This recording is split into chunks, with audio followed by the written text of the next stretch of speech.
Hello friends, আসসালামু আলাইকুম। আমি দশমুদ্দিন খন্দকার চেকআপ টেকনিক চ্যানেলের পক্ষ থেকে আপনাদেরকে জানাচ্ছি ওয়েলকাম। আজকের ভিডিওতে আপনাদের সাথে শেয়ার করব how to redact PDF using HiPDF website. অর্থাৎ HiPDF ওয়েবসাইট ইউজ করার মাধ্যমে আমরা কিভাবে আমাদের পিডিএফ ফাইলকে আমরা সংশোধন করতে পারি বা সংশোধিত করতে পারি, আজকে আমরা সে বিষয়টা দেখব। এখন আমাদের এই কাজটা করার জন্য প্রথমে আমরা আমাদের ব্রাউজারে চলে আসবো। আসার পর আমরা এখান থেকে গুগল থেকে যদি সার্চ করি, আমরা HiPDF থেকে সার্চ করার পরে এখন আমরা HiPDF এর লিঙ্কে ক্লিক করে ঢুকতে পারি, অথবা চাইলে সরাসরি আপনার অ্যাড্রেস বারে দিয়ে লিখে দেন HiPDF.com। লেখার পর আমরা HiPDF এর সাইটে আসতে পারি। আসার পরে এখান থেকে আমাদের কাজটা করার জন্য আমরা অল টুলসে চলে আসবো। অল টুলস থেকে আমরা এই যে এখানে পটেড পিডিএফ এর মধ্যে আমাদের এখানে দেওয়া আছে এই যে রিডাক্ট পিডিএফ, আমরা এই অপশনের কাজটা দেখব।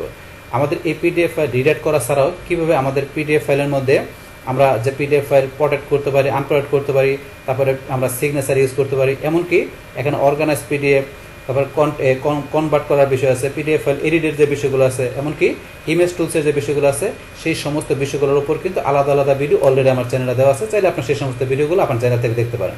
তাহলে আজকে আমাদের এখান থেকে যে পিডিএফ ফাইল সংশোধন করার জন্য রিডাক্ট করার জন্য আমরা এই যে রিডাক্ট পিডিএফে ক্লিক করব। তারপর এখান থেকে ধরুন আমাদের এই যে রিডাক্ট পিডিএফ এর মধ্যে এখানে লেখা আসছে, কাজটা কি ধরেন লেখা আছে permanently remove sensitive content from PDF. আপনার পিডিএফ এর মধ্যে যদি আপনার কি থাকে সেনসিটিভ কন্টেন্টগুলো থাকে, সেগুলো আপনি পার্মানেন্টলি রিমুভ করতে পারেন এই অপশনটার মাধ্যমে। তাহলে করার জন্য আপনি এখন ফাইলটা নিয়ে আসবেন। তো ফাইলটা আপনি বিভিন্নভাবে নিয়ে আসতে পারেন। চুজ ফাইলে ক্লিক করে সরাসরি আমাদের ডিভাইস থেকে, অথবা ড্রপ ফাইল মানে আপনার পিডিএফ ফাইলটা আপনার ফোল্ডার থেকে ড্রাগ করে মানে টান ধরে নিয়ে আসে আপনি ড্রাগ করে ড্রপ করতে পারেন।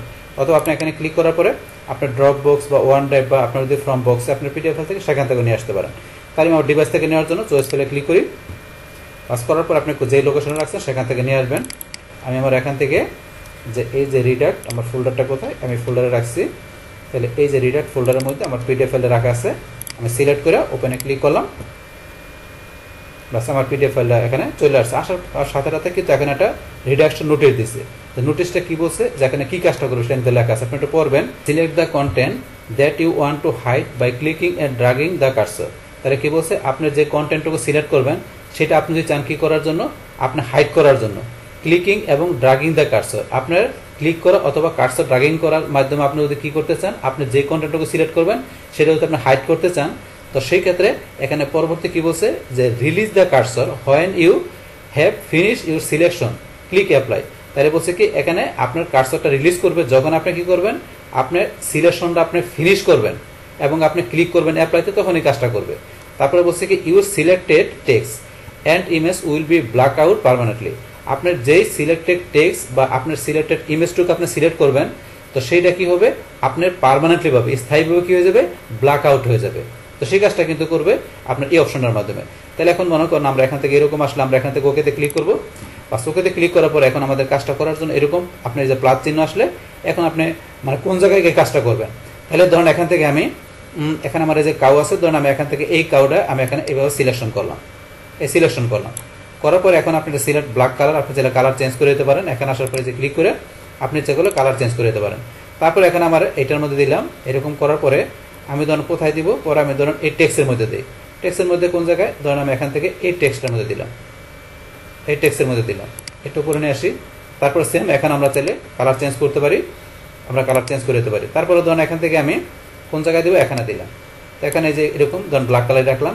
বাস এইভাবে আপনি বিষয়গুলো করার পরে এই যে আমরা যেখানে যেখানে করলাম এই যে এখানে কিন্তু এরকম আপনার ধরেন যে চলে আসে, তারপরে এখানে আসলে চলে আসে, সেমভাবে এখানেও এরকম ভাবে কিন্তু জিনিসগুলো চলে আসবে। এখন ধরুন আসার পরে লাস্টে আমরা অ্যাপ্লাই ক্লিক করবো। অ্যাপ্লাই ক্লিক করলে আমাদের কাজটা হয়ে যাবে। তাহলে আমরা অ্যাপ্লাই ক্লিক করি, বাস এখান থেকে আমাদের হয়ে গেল। এখন আমরা কি করব, ডান হয়ে যাওয়ার পর আমরা ডাউনলোডে ক্লিক করি, বাস আমাদের পিডিএফ ফাইলে ডাউনলোড হয়ে গেল। তাহলে আমাদের এখান থেকে ডাউনলোড হওয়ার পর আমরা আমাদের এই পিডিএফ ফাইলটা এখান থেকে ওপেন করি। ওপেন করার পরে এই দেখেন আমাদের এখানে কিন্তু কাজটা হয়ে গেল। তাহলে আমরা কি হলো, আমাদের এই যে এখানে কিন্তু যে আমরা যে সিলেকশনটা করলাম, আমাদের এই যে এখান থেকে কাউর যে ইমেজটা আছে এটা কিন্তু আমাদের এই কালার দ্বারা এখানে ব্ল্যাক আউট হয়ে গেছে, মানে এখানে এরকম ভাবে এটা এই হয়ে গেল। মানে আপনার যদি এরকম কোনো সেন্সিটিভ কন্টেন্ট যদি থাকে আপনার পিডিএফ ফাইলে, সেগুলো এইভাবে সেগুলো আপনি এইভাবে এই যে রিডাক্ট আপনার যে পিডিএফ এই অপশনের মাধ্যমে এখানে ঢুকে আপনার পিডিএফ ফাইলের মধ্যে এইভাবে আপনি সিলেক্ট করে দিতে পারেন এটা। তারপর আপনার এই যে এটা, তারপর আমার এই যেগুলো এরকম যদি আপনার সেন্সিটিভ আপনার টেক্সট বা আপনার ইমেজ যেটা থাকুক কন্টেন্টটা, সেইভাবে আপনি ইচ্ছা করলে আপনি সিলেক্ট করে এইভাবে আপনার এই রিডাক্ট আপনার পিডিএফ এর মাধ্যমে কাজটা করতে পারেন। বাস আমি কিন্তু দেখা দিলাম যে বিষয়টা কি। বাস এইভাবে তাইলে আমরা কি করতে পারি, আমাদের এই HiPDF আমাদের এই ওয়েবসাইটের মাধ্যমে আমাদের যে কোনো পিডিএফ ফাইলের মধ্যে আমাদের সেন্সিটিভ কন্টেন্টগুলো থাকবে সেইটা এভাবে কী করতে পারি, আমরা সিলেক্ট করার মাধ্যমে আমরা এখান থেকে যে ব্ল্যাকড আউট মানে এখান থেকে আমরা রিডাক্ট করার যে বিষয়টা মানে সংশোধন করার বিষয়টা আমরা খুব ইজিলিভাবে করতে পারি। বাস তাহলে এই আমাদের এখানকার টোটাল বিষয়টা মূলত আমাদের আজকের ভিডিওর। ডিয়ার ফ্রেন্ডস, আমার আজকের এই how to use redact PDF using HiPDF website এই ভিডিও যদি আপনাদের কাছে ভালো লেগে থাকে কিংবা এই ভিডিও থেকে আপনারা কিছু শিখে থাকেন, উপকৃত হয়ে থাকেন, তাহলে আমার এই যে আপডেট টেকনিক চ্যানেলটি আপনারা সাবস্ক্রাইব করবেন, লাইক করবেন, কমেন্ট করবেন এবং সবার সাথে শেয়ার করবেন। Thanks everybody.